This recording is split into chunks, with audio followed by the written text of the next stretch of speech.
read the classics together, then debate how much of it was actually genuine, and whether Rex Lapis was real or not. He used to say, books are just a bridge that bring us a little closer to history. It's up to those of us in later generations to ask these questions, search for the answers, and decide what they mean. Since then, my grandfather has passed on, and I've grown up to become a Chising. My views on Rex Lapis have changed in this time too, from myth to reality. For me, the name Rex Lapis is inextricably wound up with memories of my grandfather. Whenever I see his name written down, it always reminds me of sitting in my grandfather's study, seeing all of his notes. As I said earlier, this recipe came from those same notes. It's an ancient dish that he was trying to restore to its original form. But, unfortunately, without the full recipe, he never quite succeeded. Still, each time he tried cooking it, he'd always get me to have a taste while it was still warm. The memories. This really is the taste of my childhood. Ancient dish? Are cornbread buns really that old? Well, at least in my family it is. My dad learned how to make it from his dad, and supposedly it's been passed down that way for generations. We call them chili mince cornbread buns. They're a traditional folk food snack, easy to pack up and take with you on the road, so they're the perfect thing to eat on the go. La la la. Seeing Guoba just reminded me of something. I actually made this dish on the day I first met Guoba. How did you first meet? It was in a cave in the mountains. I ducked inside to get out of the rain and saw an offering table in there, so I put the cornbread buns I'd brought with me on it. Then I ended up falling asleep, and when I woke up, I found out that Guoba had eaten every last one. Guoba followed me around ever since. We're practically family now. Hold up! Stop the conversation! Look! The stone! It burst open! It's... Guoba? What are you... What? Mother? Ah, I see the chili mince cornbread buns have been served. Master! Granny, look!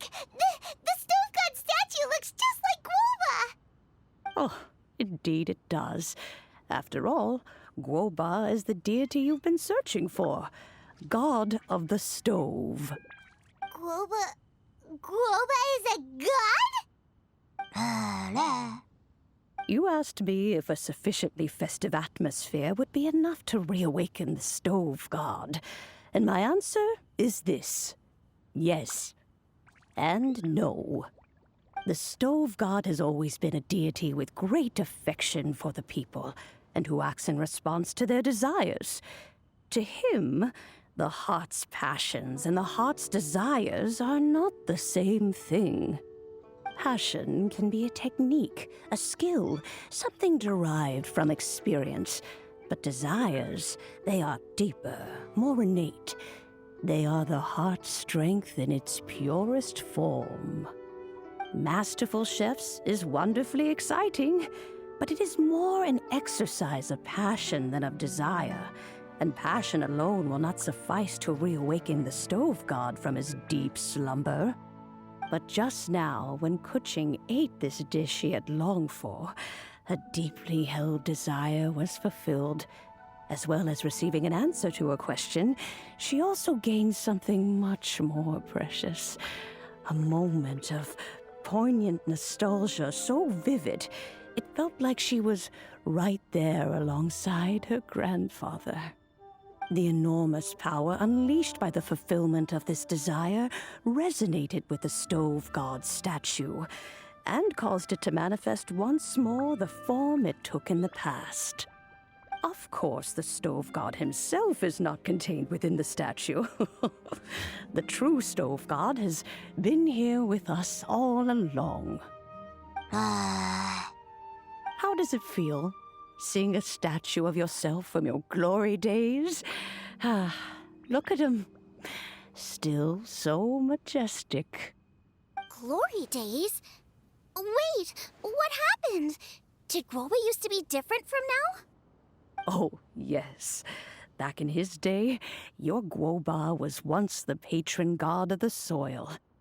But all the wisdom and power he had then, he has since surrendered to the soil itself. A god surrendering their power to the soil. I have heard this turn of phrase before, but what does it mean? The kinds of trials and tribulations that a land can face are far more than you could imagine. Droughts, floods, torrential rain, hurricanes, earthquakes, tsunamis, fires, and plagues. The threat of disaster will never fully disappear from Liyue. Even woes that have never been faced before in history will come to pass in the future. Such things affect you mortals far more than we Adepti, with our immortal forms. He once walked with you over the barren plains until you arrived at last at the harbor. He joined you in building your dwellings and lighting the stoves. It was his hand that lit the very first street lamp of Liyue and brought the aroma of cooked food into every household in the land. You mortals no longer remember him, but back in the age when you did, he was the closest of all the Adepti to the common folk.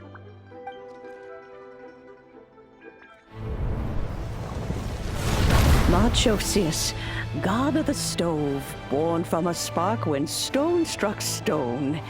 He was a god with a great love for humanity and their well-being. Millennia ago, the people sought to expand their city. They built a dwelling on the plains and called it the Guoba Assembly. The stove god cared greatly for the people, turning himself into minions who went into every home, fostering food and solidarity alike. Alas, their home was taken by a flood. The waters ravaged the Guoba Assembly and forced the people back south to Liyue Harbor. Though the distance was not far, the journey was plagued by a terrible storm. For a dozen days, the Adepti stayed by their side. During this time, the stove god cooked an ancient delicacy, flatbread with a meat sauce to stave off the cold and damp, fit for those on the move. Centuries later, disaster and plague arose once more. The stove god would appear no longer, for he placed all of his power into the land itself to quell the calamities. His power expended, and his wits greatly reduced. Thus his body decreased in size. By the time he parted ways with us, he wasn't even the height of a human. He told Rex Lapis and I of the dishes that bring joy and of the secrets of the flame, then went into the mountains and entered into a long slumber.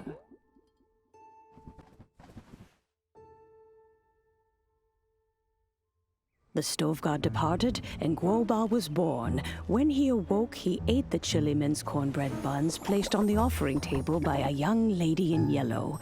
Though he did not remember the past, he was profoundly moved and decided to follow this young lady thereafter. The stove god had quietly disappeared, but the vendors rose early to hawk their wares. People went out to buy goods, lit their stoves, and cooked food, just as they had done every day for as long as they could remember. In Liyue, things have always been this way.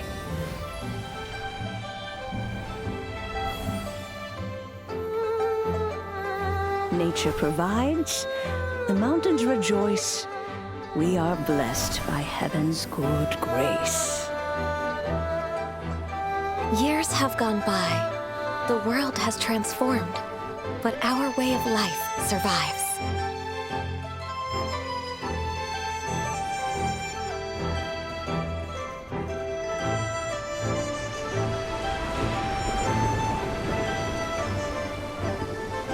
Fame and fortune is only a season. It is the moment that we should embrace.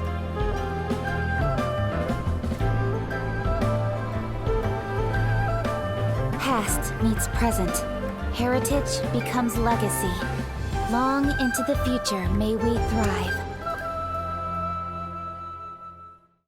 You once told me that dining is the profoundest of customs in the human world. To eat well is to consume vitality itself, and to drink well is to partake of the very essence of the world. It is a matter of paramount importance, you said, for people cannot face the arduous journey ahead on an empty stomach. At once a humble affair and a profound one. A humble meal of maize and spring water is also profound in that.